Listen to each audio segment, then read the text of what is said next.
বিশ্বনবী রাসূল সাল্লাল্লাহু আলাইহি ওয়াসাল্লামের স্ত্রী আম্মা জান আয়েশা সিদ্দিকা রাদিয়াল্লাহু তাআলা আনহা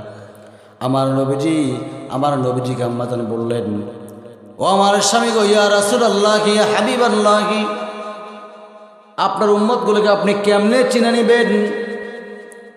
আমার নবীজি বললেন, ওরে আয়েশা, লক্ষ লক্ষ ঘোড়ার মধ্যে যদি একটা ঘোড়ার কপালের মধ্যে যদি সাদা চিহ্ন থাকে, তাকে চিনতে সহজ হবে না কঠিন হবে? তুমি বলো তো দেখি, সহজ হবে না কঠিন হবে? সহজ হয়ে যাবে।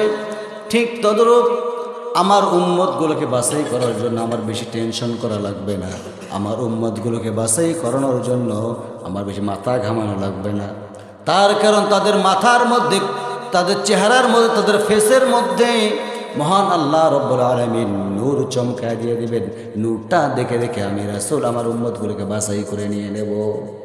সুবহানাল্লাহ। আমার ভাইয়েরা, আমার বন্ধুগণ, আমার এক পর্যায়ে বললেন, ইয়া রাসূলুল্লাহ, ইয়া হাবিবাল্লাহ, কিয়ামতের এই বিভীষিকাময় দৃশ্যের মধ্যে সবাই নাকি উলঙ্গ হয়ে উঠবে? আমার নবীজি বললেন, নাম, হ্যাঁ, সবাই উলঙ্গ হয়ে উঠবে। আমার আম্মা জান আয়েশা বললেন, ইয়া রাসূলুল্লাহ, ইয়া হাবিবাল্লাহ, সেদিন আমারও কি একই অবস্থা হবে নাকি হুজুর? সঙ্গে সঙ্গে বললেন, হ্যাঁ, তোমারও একই অবস্থা হবে হুজুর, আমার কি লজ্জা করবে না? সঙ্গে সঙ্গে আমার নবীজি বললেন, ওরা এসে এমন কথা বলতে নাই, এমন কথা বলবে না। সেই দিন মানুষগুলো আসমান দিকে তাকায় থাকবে, কেউ কারো দিকে তাকাইতে পারবে না।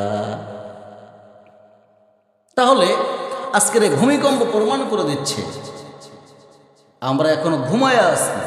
ভূমিকম্প বলে দিল জাগ্রত হও, আর আমরা এখনো ঘুম পাড়তেছি। ঠিক কিনা ভাই? হ্যাঁ, কিয়ামত কখন আসবে? সময় তো না। কিয়ামত আসার দেরি আছে, তো তার আগে কিছু লক্ষণ আছে। লক্ষণ তো বলা ঠিক না, লক্ষণ তো হিন্দুদের নাম, ঠিক কিনা? নাকি ভুল বললাম?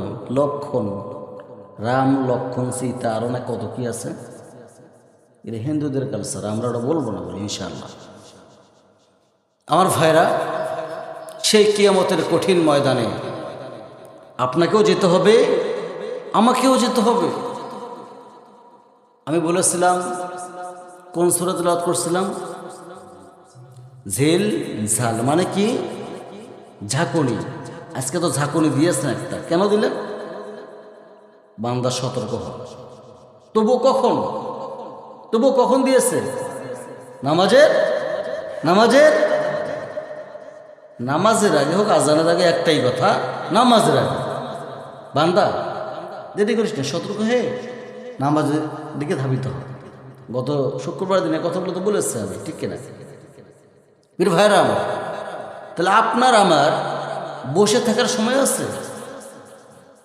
আমাদের সর্বক্ষণ গোলামি করার জন্য যিনি পাঠিয়েছেন তাই তো তাবেদারি করবো আমি, ঠিক কিনা?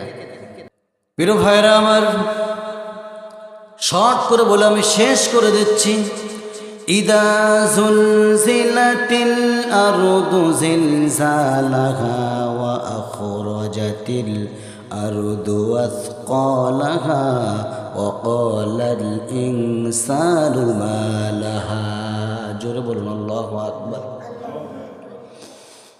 আল্লাহ রাব্বুল আলামিন বলেন, কম্পন সৃষ্টি হয়ে যাবে, গোটা পৃথিবীটা ঝাঁকুনি দেওয়া শুরু হয়ে যাবে, পাহাড়গুলো ছিটকে ছিটকে পড়ে যাবে, আসমান থেকে তারকাগুলো, লম্বা আলোচনায় যেতে যাচ্ছে না, আমি অসংখ্য আয়াত আছে, এখান থেকে আমি ঠোকা মেরে মেরে আপনাদেরকে বোঝানোর চেষ্টা করতেছি, সময় নেই।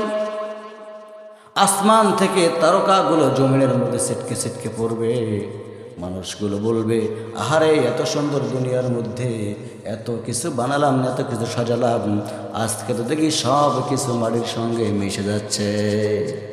প্রিয় হাজিরিন,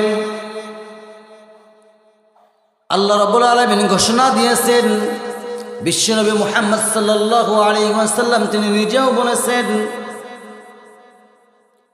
এই বিভীষিকাময় দৃশ্য যখন মানুষের সামনে চলে আসবে, কিয়ামতের দৃশ্য, সেই সময়ের মধ্যে